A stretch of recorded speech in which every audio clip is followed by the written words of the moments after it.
فارشدت رها يضمني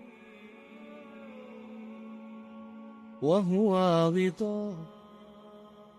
اب میں ایک موضوع لے رہا ہوں، یہ جو قربانی کا مسئلہ ہے، اس کے بارے میں ایک زمانے میں تو بہت منکرین حدیث کی طرف سے اس کے خلاف بڑی جو ہے ایک مہم چلی تھی کہ ختم کیا جائے اس کو، یہ خام خواہ جو ہے خرچ ہوتا ہے بہت بڑا اور ضائع ہوتا ہے گوشت،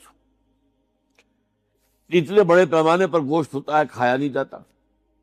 اچھا ایک زمانے میں فریج بھی نہیں تھے، یہ بھی نہیں کہ آپ محفوظ کر دیں، گوشت ضائع بھی ہو سکتا تھا، اور بھی چیزیں جو ہے وہ گوشت کی وہ صحیح طور سے استعمال نہیں ہوتی تھی. تو اس کے اوپر بڑا پروپیگنڈا منکرین حدیث کا رہا کہ یہ جو ہے قربانی صرف حج کے موقع پر ہے.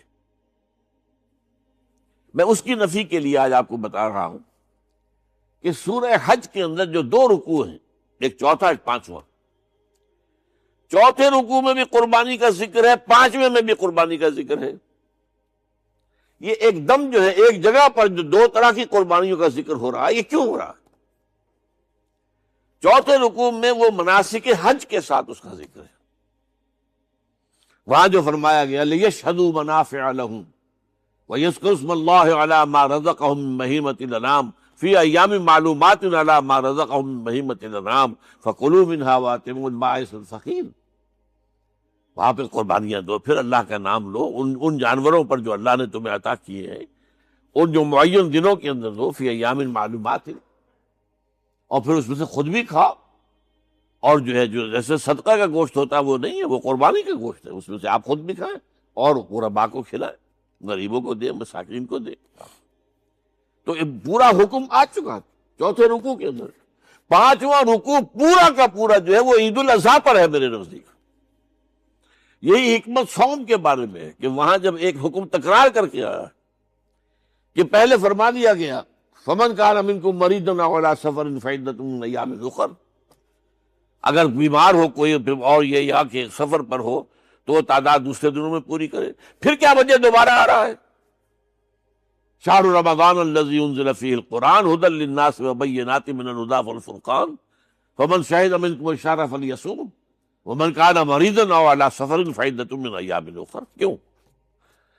یہ تو ادبی اعتبار سے یہ کلام کا عیب شمار ہوتا، تکرار بلا کسی سبب کے، نہیں سبب کے بغیر نہیں ہے. وہاں کیا تھا؟ وہاں ان دو رعایتوں کے ساتھ تیسری بھی شامل تھی کہ اگر صحیح ہو اور مقیم ہو پھر بھی روزہ نہ رکھو تو ایک مسکین کو کھانا کھلا دو. یہ رعایت ختم ہوئی ہے رمضان کے روزے کے ساتھ، اب رکھنا پڑے گا روزہ. اور اگر بیمار ہو یا سفر پر ہو تو ٹھیک ہے، دوسرے دنوں میں پورا کرو، پورا کرنا لازم ہے اس کا. تو یہ چیز جو ہے یہ در حقیقت کسی وجہ سے ہوتی ہے. بالکل یہی بات ہے سورہ حج کے چوتھے رکوع کے اندر وہ جو قربانی ہے حج کے ساتھ اس کا ذکر آ چکا. اب سنیے یہ جو آ رہا ہے، فرمایا وَلِكُلِّ أُمَّةٍ جَعَلْنَا مَنْسَكًا، ہر امت پر ہم نے ایک جو ہے قربانی کا معاملہ نازل وہ جو ہے فرض کیا ہے. میں نے چونکہ آج شروع میں کہا تھا کہ صوم اور حج میں کچھ مشابہتیں ہیں. دیکھیے صوم کا حکم بھی آیا تھا تو کس طور سے آیا تھا؟ یا ایھا الذین آمنوا کتب علیکم الصیام کما کتب علی الذین من قبلکم لعلکم تتقون. اہل ایمان تم پر روزہ رکھنا فرض کیا گیا جیسے کہ فرض کیا گیا تھا ان پر جو تم سے پہلے تھے. یہاں پر اسی حوالے سے بات ہو رہی ہے کہ اے مسلمانوں یہ قربانی صرف تم پر فرض نہیں کی جا رہی، یہ تو ہر امت پر، ہر نبی ہر رسول کی امت. وَلِكُلِّ أُمَّةٍ جَعَلْنَا مَنْسَكًا لِيَذْكُرُوا اسْمَ اللَّهِ عَلَيْهَا، تاکہ وہ نام لیں اللہ کا، عَلَىٰ مَا رَزَقَهُم مِّن بَهِیمَةِ الْأَنْعَامِ، جو کچھ اللہ تعالیٰ نے انہیں رزق دیا ہے. یہ چوپائے جو ہیں حیوانات قسم کے، ان پر اللہ کا نام لے کر چھری پھیری جائے، اللہ کے نام سے ان کو ذبح کیا جائے. فَإِلَٰهُكُمْ إِلَٰهٌ وَاحِدٌ فَلَهُ أَسْلِمُوا. تو یہ جان لو کہ اس قربانی کی اصل روح کیا ہے؟ وہ یہ ہے کہ اللہ تمہارا ایک الہ ہے، اسی کے سامنے تمہیں سر جھکانا ہے. یہ روح تقویٰ اگر نہیں ہوگی تو یہ قربانی بے معنی ہو جائے گی. نماز و روزہ و قربانی و حج یہ سب باقی ہیں، تو باقی نہیں ہے۔ جب اللہ تعالیٰ کے ساتھ تعلق نہیں ہے تو یہ ساری چیزیں ریچولز بن جائیں گی۔ اب یہ بھی ہوتا ہے، 20 25 ہزار کے بکرے جو ہیں وہ لوگ لیتے ہیں، پھر ان کو گھماتے ہیں، پھراتے ہیں، ان کے اوپر ریشمی چادریں چڑھاتے ہیں، ان کو جو ہے وہ مہندی لگا کر، بہرحال وہ چیزیں جو ہیں یہ اظہار اس طرح کا یہ تو پسندیدہ نہیں ہے۔ تو یہ تو لوگوں کو دکھانے کی بات ہے اور اپنے پیسے کی جو ہے اپنی دولت کے اظہار کا ایک ذریعہ ہے، لیکن یہ کہ بہرحال قربانی انسان کرے اور یہ کہ اس کے اندر روح جو ہے تقویٰ کی وہ موجود ہوگی۔ فَإِلَٰهُكُمْ إِلَٰهٌ وَاحِدٌ فَلَهُ أَسْلِمُوا وَبَشِّرِ الْمُخْبِتِينَ، اور اے نبی ان لوگوں کو بشارت دے دیجئے کہ جو اللہ کے سامنے جھکے رہتے ہیں، خشوع اور خضوع کی شکل اختیار کرتے ہیں۔ الَّذِينَ إِذَا ذُكِرَ اللَّهُ وَجِلَتْ قُلُوبُهُمْ، وہ لوگ کہ جب اللہ کا نام لیا جائے تو ان کے دل لرز اٹھتے ہیں۔ وَالصَّابِرِينَ عَلَىٰ مَا أَصَابَهُمْ، اور صبر کرنے والے جبکہ اس چیزوں پر کہ جو اللہ کی طرف سے ان پر آ گئی، وہ مصیبتیں، کوئی تکالیف۔ والمقیم الصلاۃ، اور نماز کو قائم کرنے والے۔